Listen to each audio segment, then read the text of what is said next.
سعودی عرب میں ادبی تنظیم حلقہ فکر و فن کی جانب سے تقریب رونمائی کا اہتمام کیا گیا، جس میں شاعر فکر و فن ظفر اقبال کی پہلی شاعری مجموعہ اقبالیات ظفر کی رونمائی کی گئی۔ سعودی دارالحکومت ریاض میں منعقدہ تقریب رونمائی میں سفارت خانہ پاکستان کے کونسلر توصیف خاور مہمان خصوصی تھے، جبکہ نامور ادیب اور شاعر ڈاکٹر ریاض چودھری نے تقریب کی صدارت کی، جبکہ دیگر شعراء کرام اور دیگر شخصیات بھی شریک تھی۔ اس موقع پر نوجوان شاعر ظفر اقبال کے پہلے شعری مجموعہ اقبالیات ظفر کی رونمائی کی گئی اور اس کے حوالے سے شرکاء نے اظہار خیال کرتے ہوئے اسے اردو ادب میں ایک شاندار اضافہ قرار دیا۔ سفارت خانہ پاکستان کے کونسلر توصیف خاور،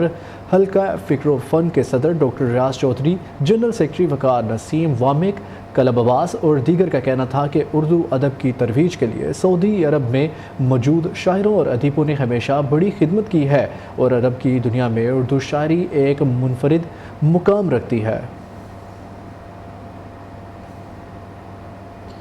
فیشن کے